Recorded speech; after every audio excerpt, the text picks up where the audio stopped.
21 hours. The negotiations lasted exactly 21 hours and began in Islamabad on Saturday, April 11, 2026. These were the first direct high-level in-person talks between the United States and Iran since the 1979 Islamic Revolution. Think about that. Over 4 decades of tension, and this was supposed to be the moment everything changed. But on Sunday morning, April 12th, it collapsed.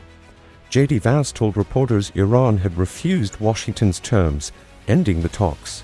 After those 21 hours of negotiations, no agreement, not even a partial framework. Just 2 nuclear powers walking away from the table with nothing to show except blame. But here's what makes this different from every other failed negotiation. The talks collapsed specifically over nuclear weapons. And put this context now.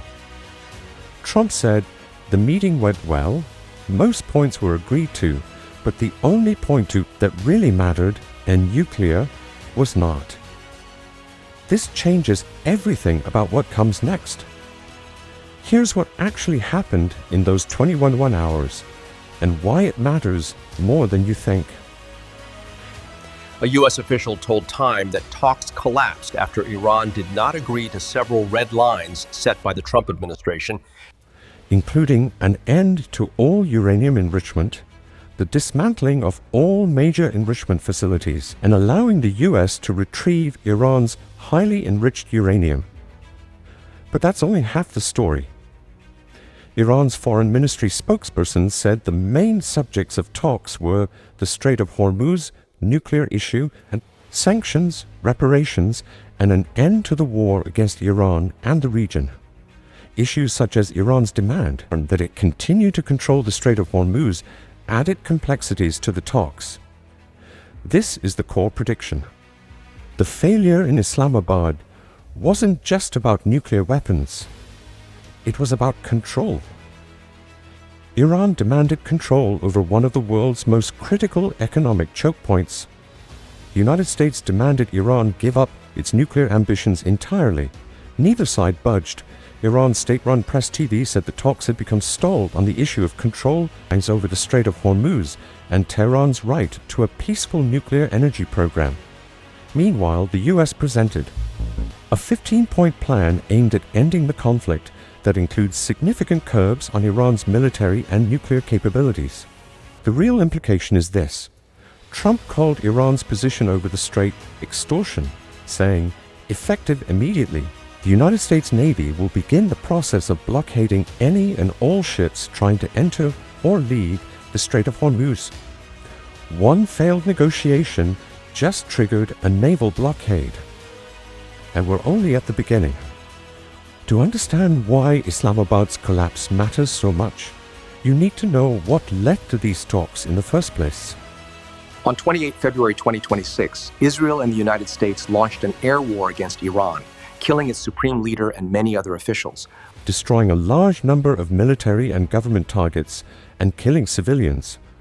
Iran responded with missile and drone strikes against Israel, U.S. bases, and U.S. allied countries in the Middle East, and by closing the Strait of Hormuz, disrupting global trade. This wasn't a limited conflict. The talks came to end a war that had shaken the Middle East for 6 weeks. 6 weeks of continuous warfare between 2 major regional powers had already reshaped global energy markets and destabilized the entire region. On 8 April 2026, the United States and Iran agreed to a 2-week ceasefire in the 2026 Iran war, mediated by Pakistan. Iran had rejected the draft proposal for a 45-day, 2-phased ceasefire framework introduced on 5 April by Pakistan, instead proposing its own 10-point plan for a peace agreement. Pakistan had positioned itself as the only mediator both sides trusted. But even before the Islamabad talks began, the ceasefire was already fragile. Israel's military had struck more than 200 targets in Lebanon affiliated with the Iranian-backed militant group and Hezbollah in the past 24 hours. Iran, under its 10-point negotiation plan, demanded an end to Israel's attacks against Hezbollah as part of any permanent agreement. Here's the critical context. The talks came as two U.S. Navy guided missile destroyers passed through the Strait of Hormuz on Saturday, a U.S. official told NPR, marking the first transit of American warships since the start of the Iran war 6 weeks ago. So the negotiators walked into a room where trust had already been shattered. The United States and Iran had failed to reach a truce deal after high-stakes talks, with the highest-level meeting between Washington and Tehran since the 1979 Islamic Revolution, ending in complete stalemate. Pakistan's mediation had gotten both sides to the table, but the table itself was already surrounded by military forces, broken promises, and irreconcilable demands. Now let's break down exactly why these talks failed and what was really on the negotiating table. The nuclear weapons trap. The United States walked into those talks with one absolute red line. Iran must completely abandon uranium enrichment. No exceptions, no civilian use, nothing. But Iran said no. They demanded the right to continue enriching uranium for peaceful purposes. Here's why this matters. These two demands cannot both be true. One side has to lose completely, and neither side was willing to be that loser. The US wanted Iran to give up nuclear capability, dismantle its regional influence through proxy groups, and surrender control over the Strait of Hormuz. That's three massive concessions Iran was never going to accept, all three in a single negotiation. Second point, the Strait of Hormuz is where the real power lies. This is where most analysts miss the story. 20% of the world's global oil supply passes through that narrow waterway every single day. When Iran closed it back in February, global oil markets panicked. Prices spiked. Energy became weaponized. Iran's negotiators demanded the right to continue controlling that strait and even charge tolls on passing ships. From their perspective, this isn't extortion in its leverage. When you're economically isolated and outgunned militarily, controlling one of the world's most critical energy choke points is the only card that gives you power. But the United States saw it differently. They called it extortion, and the response was swift and brutal. A full naval blockade. Every ship trying to enter or leave Iran's ports would be intercepted. The pressure just escalated dramatically. Third point, Israel destroyed the ceasefire before the talks even began. This is the hidden story that changes everything. Iran agreed to a ceasefire that supposedly included Lebanon. They believed the fighting would stop everywhere. But as the negotiations started, Israel kept bombing. Over 200 Hezbollah targets in a single weekend. Dozens dead, including civilians. The Israeli Prime Minister posted on social media that Israel's war wasn't over, that his country would continue fighting Iran's proxies. The message was clear: the ceasefire doesn't apply to us. That's when the Iranian delegation realized something crucial, and the United States wasn't actually mediating fairly. America's closest ally was refusing to honor the ceasefire, and the US wasn't forcing Israel to comply. The entire foundation of trust collapsed in those 21 hours. Iran walked in hoping for peace. They walked out knowing they were being set up for another round of military defeat. Now we reach the critical moment. The ceasefire expires on April 22nd. That's 10 days away. What happens next will reshape the entire region and ripple through global energy markets. Scenario 1. The fragile ceasefire holds, but barely. Pakistan keeps pushing for another round of talks. Iran and the US agree to extend the ceasefire, not because they trust each other, but because neither wants to be blamed for restarting the war. The US Navy blockades Iranian ports, but doesn't go further. It's not peace. It's a tense standoff. Oil prices remain elevated but don't spike further. Both sides use this time to reposition militarily. and prepare for the next phase. Pakistan claims victory for preventing immediate escalation, but everyone knows this is temporary. Scenario 2. Limited military escalation. Iran breaks the ceasefire first by attacking US bases in the Gulf. During this period, low-level skirmishes continue. Hezbollah fires rockets at Israel.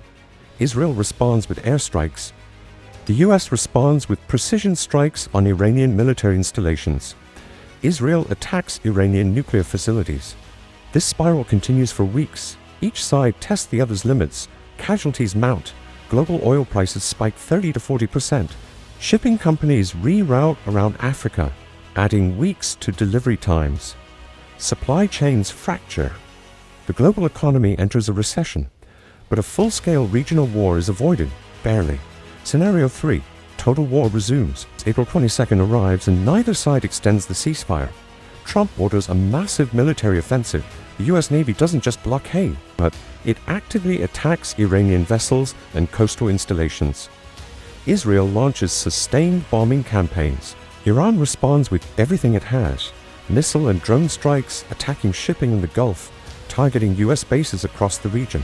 This is the scenario that breaks global energy markets. Oil prices could double or triple. Tanker routes become too dangerous. Shipping insurance costs become prohibitive. Global trade seizes up. Countries dependent on Middle Eastern oil face energy crises. Governments fall. Economies collapse into deep recession. The probability of each scenario isn't equal. Scenario 2 is actually the most likely. Pakistan will push for a limited extension. Both sides will claim partial victory, but the underlying tensions remain unresolved. Nuclear weapons development continues. Regional proxies keep fighting, and the clock keeps ticking toward the next inevitable escalation.